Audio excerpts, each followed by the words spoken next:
This was Grand Seiko's last watch of 2022, and before Watches and Wonders reveals new Grand Seiko watches for the year of 2023, I want to quickly go over this watch, the SBGY011 Asaborake. Now last year, when the SBGY013, the Omiwatari, came out on the bracelet, I was so excited. I made a whole video and told everyone how that was the Grand Seiko I was waiting for. And then 1 month later, Grand Seiko goes ahead and reveals this watch. And now I'm in this awkward situation because actually I think I like this Asaborake a little bit more than the Omiwatari, but I'll tell you a little bit more why today. And as always, Credor Co is an authorized retailer for Grand Seiko watches located in Flushing, New York, and hopefully this video will be useful for you if you're deciding to purchase this watch or you just want to learn more. Anyways, let's get into it. Here's a quick rundown of the Asaborake and some key details. The size is 40 millimeters with a thickness of 10.2 millimeters with a lug-to-lug of 46.2 millimeters. This fits my wrist really well, even with those wide flat surfaces of the 44GS case. For me, this is the best fitting spring drive 44GS case at 40 millimeters because of the 10 millimeter thickness and the trade-off of having a manual winding 9R31 spring drive movement instead of an automatic. And yes, that makes it even more proportional and thinner than the SLGA013 Evolution 9 spring drive in Ever Brilliant Steel, which was also in the 44GS case. Now, if you're new here and you don't know what the 44GS case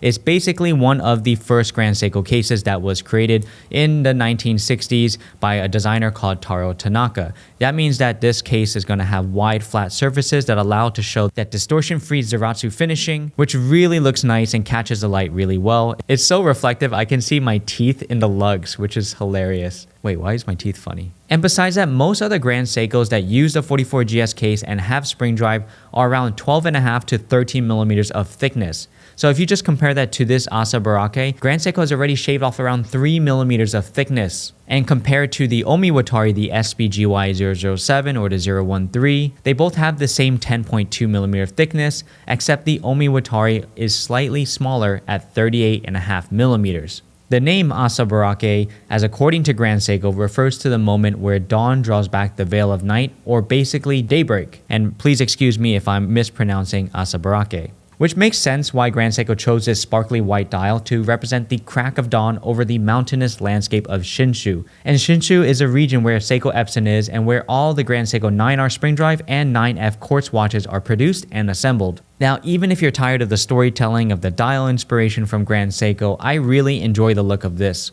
It's a clean white textured dial, and although it is not officially a Kirizuri dial, it definitely has similar aspects to it. I think the Asaborake has a little hint of that Kirizuri dial, although it's not officially one. The entire format of the watch follows the guidelines of Taro Tanaka's grammar of design, such as the double indices at 12 o'clock, the multifaceted surfaces to reflect light, the polished hands, and it's perfectly symmetrical with no date on it. It's also super easy to read and legible, and for those who always wanted a spring drive but didn't want the power reserve on the front of the dial, at least this one has the power reserve on the case back. Now, some other nice details of the case include the drilled lug holes, which Grand Seiko loves to put on their watches, making it really easy to switch out the watch for different straps. And this watch originally comes on a black alligator strap, which is a little bit more matte finish, not as shiny, with a brushed satin finish folding clasp. And this is Grand Seiko's new folding clasp where it just says GS on the logo. When you flip the watch over, you'll be able to see glimpses of the 9R31 spring drive. You'll see that the movement is decorated with blued screws and the power reserve at the top, and there is also a faint Grand Seiko lion logo on the transparent case back. Now, it's not going to be as visible as something like a Credor Eichi II, but it definitely has that same kind of DNA going on here, maybe just a more simplified version. Aside from the size of the watch itself has the characteristics of a dress watch. Leather strap, time only, can slip under a cuff. But what really makes this even more suitable than the Omiwatari as a daily watch is the fact that this Asaborake has a 10 bar water resistance. Even with everything I just told you, you could technically submerge this watch in water, although you probably wouldn't want to do that with this strap. The crown is not screwed down, but in this case, I don't mind it because it makes the crown size a little bit more proportional to the case and removes the unnecessary unscrewing and screwing down. Finally, the Asaborake is priced at $8,100 compared to the Omiwatari on strap priced at $8,300. Now let's get into the frequently asked questions about this watch. Question 1. Can you put a bracelet on this watch? Actually, yes. Now, I fitted this exact bracelet from the SBGY011 and it basically fits perfectly without needing any modifications. I chose to use the Quartz 44GS case instead of the spring drive one because the thinness of both cases are so similar, so my hunch was correct that it would fit pretty easily. I don't mind it on this bracelet and it makes it pretty easy to wear, and I'm already used to this style, but I am excited to see if Grand Seiko does produce any future bracelets. And what are some other options to a watch similar in this same price point?